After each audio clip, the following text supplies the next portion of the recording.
Halo, assalamualaikum semua. Kembali lagi dengan saya di sini. Di sini saya akan melanjutkan seri Android yang kemarin tentang Android fundamental atau dasar-dasar Android. Dan di episode kali ini saya akan menjelaskan tentang apa itu constraint layout dan cara menggunakan constraint layout. Oke, saya akan buka project yang kemarin kita buat. Di sini saya sudah membukanya ya. Constraint layout adalah layout terbaru dari Android Studio yang diluncurkan di Android Studio versi 3 yang sekarang menjadi layout default dari project baru yang ketika kita membuat suatu project. Di Android Studio sendiri itu ada beberapa layout yang salah satunya adalah constraint layout, yang ada lagi namanya relative layout, linear layout, frame layout, terus apa saya lupa, pokoknya itu yang sering digunakan sih itu. Ketika kita mendesain suatu desain di Android, itu ada dua tampilan sendiri, yaitu di desain sendiri ini adalah bagian desain dan juga di teks. Jika kalian menggunakan layout misal seperti relative layout atau linear layout, itu akan lebih enak menggunakan teks, yaitu di sini di mode split ini. Dan jika menggunakan constraint itu lebih enak di desain, di sini tampilan desain ini. Karena apa? Ya enak aja gitu. Jadi di constraint itu kita tinggal drag and drop komponen yang ini, yang di kanan ini ke dalam layout sini. Misal saya akan mendrag button ya. Kita drag ke sini tengah. Nah, ini sudah di sini ya. Namun jika kita run project kita, button ini akan ada di samping sini. Karena constraint layout itu akan mulai dari pojok titik ke 0. Nah, titik ke 0 itu ada di pojok sini. Jadi ketika kita ingin meletakkan button ini di tengah, kita harus menghubungkan keempat sisi ini ke empat sisi layar dari Android ini. Oke, saya akan menghubungkannya ke atas ini, ke samping sini, dan ke bawah, cok. Nah, oke, ini langsung di tengah ya. Ini adalah seperti margin ya. Yang angka-angka ini adalah marginnya. Dan di constraint layout sendiri itu tidak ada match parent. Adanya adalah match constraint. Bedanya match parent dan match constraint adalah kalau match constraint itu luasnya itu mendeteksi sendiri. Jadi misalnya jarak ses 1 ke ses komponen 2 itu akan dideteksi secara otomatis. Jadi kita tidak perlu untuk memasukkan nilainya. Misal kita akan membuat ini button ini menjadi match parent. Ketika menjadi match parent, dia akan melebar selebar layout ini. Dan kalau kita memasukkan nilai, kita akan masuk nilai, misal 50 dp. Dia akan mengecil sebesar 50 dead pixel. Terus di constraint layout itu juga tidak ada padding, setahu saya tidak ada padding setahu saya. Kalau ada mohon dikoreksi. Dan saya akan mencoba di sini untuk membuat beberapa layout untuk menjadi satu tampilan di sini ya. Saya akan menghapus buttonnya terlebih dahulu. Saya akan memasukkan image view di sini untuk menampilkan gambar.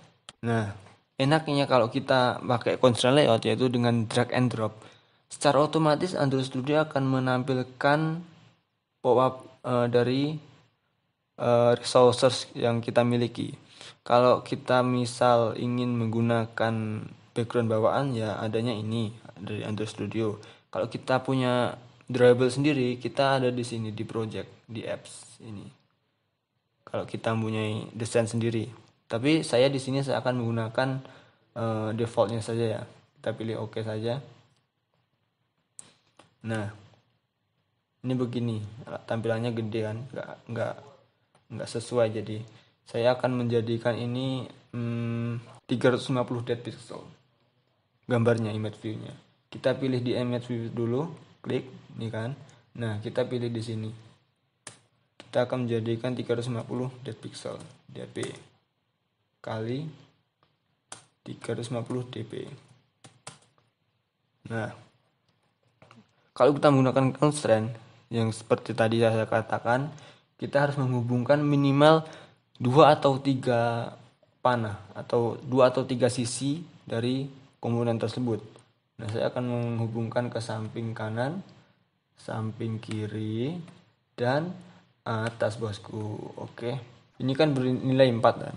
Kalau kita tarik ke bawah, otomatis nilainya akan berubah sesuai dari jarak kita menariknya, ya kan, berubah. Itu hebatnya constraint layout. Jadi kalau kita menggunakan constraint layout akan menjadikan layout menjadi responsif dan lebih powerful. Terus selanjutnya saya akan menambahkan button di bawahnya. Kita drag saja di sini. Kalau kita ingin meletakkan button ini di bawah image view, kita tarik saja yang bagian atas button ini ke ini, bawah image view ini. Nah, begini sudah jadi.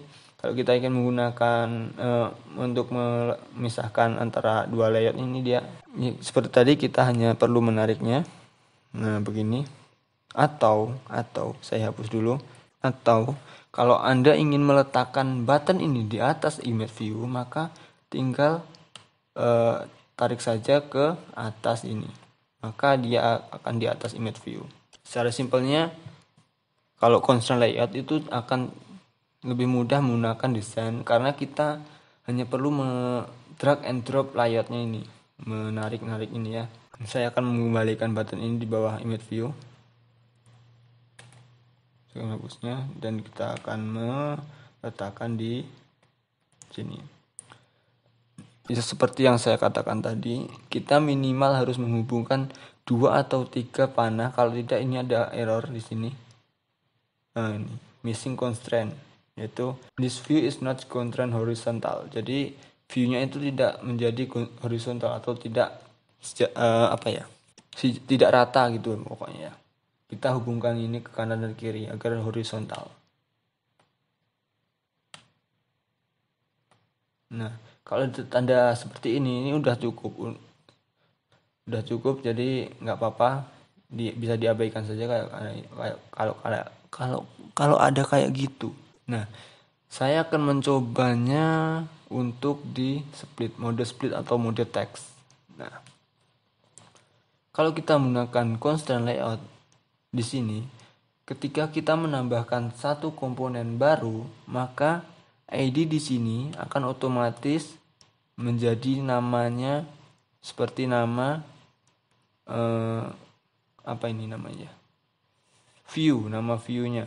Misal kalau button, dia akan otomatis ID-nya button, image view menjadi image view. Kalau kita menambahkan image view lagi, maka akan menambah di sini ID-nya akan image view 3. Dan misal jika kalian ingin mengubah ID, salah satu ada ID parent. Kalau kita di sini parentnya adalah ini ya, karena hanya ada dua layer di sini. Nah, di sini parentnya adalah image view. Kenapa menjadi parents? Karena image view itu menjadi penghubung dari button. Jadi button ini menghubung ke image view. Bisa dilihat di sini di constraint top to button. Ini ID-nya menggunakan image view. Kalau misal kita mengubah ID image view ini menjadi gambar gitu ya, itu akan error di sini dan buttonnya akan error pokoknya ya. Buttonnya akan terpencar gitu, nggak terstruktur. Nah, kalau kita mengubah ID, jangan lupa kita ubah ID yang di sini. Itu kita ubah gambar menjadi gambar. Nah, otomatis layout akan kembali seperti semula. Nah, ini sangat penting untuk diperhatikan karena bisa saja kita lupa kan. Jadi ini sangat bermasalah. Misal nih, saya akan mengulangi lagi nih tentang di sini di mode text ya. Tadi kan di desain. Nah, kita kembali di text. Kita akan menghapus kedua-duanya. Nah, kita kembali ke desain. Dan kita akan menarik image view. Kita masukkan gambar.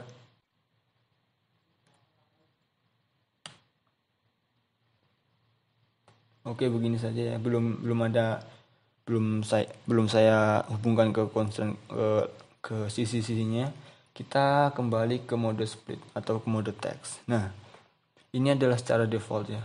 Kalau kita drag and drop view-nya ke sini, ini error. Kalau tidak error, misal ya, kita akan menghubungkan ke sini atas, ke samping kiri, samping kanan.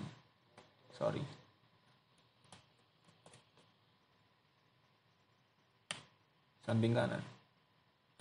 Nah, kalian bisa lihat di sini. Di sini akan secara otomatis muncul ya. Ketika layar itu ditarik dari sisi ke sisi, maka akan muncul seperti ini. Ini adalah sisi-sisi yang telah kita hubungkan. Kalau kita misal hapus satu sisi saja, misal hapus yang di sini, maka sisi paling kiri ini akan menghilang. Oke, saya akan hapus lagi yang di sini. Sisi ini akan menghilang. Nah, itu juga harus diperhatikan ya. Kalau misal kita membuat project terus terlalu banyak komponen yang terhubung di satu komponen, kan kelebihan di constraint layout sendiri itu adalah kita bisa menghubungkan banyak komponen ke dalam satu komponen. Jadi kita harus memperhatikan betul kemana kita menghubungkan ini. Nah, jadi kalian harus memperhatikan ini ya. Oke, kira-kira itu saja yang bisa saya sampaikan. Kalau ada kurang lebihnya saya mohon maaf. Kalau ada salah kata ataupun pembicaraan ini kurang jelas, saya mohon maaf. Kalau misal ada kesalahan bisa ditulis di komentar saja. Oke, saya akan melanjutkan di episode selanjutnya. Terima kasih.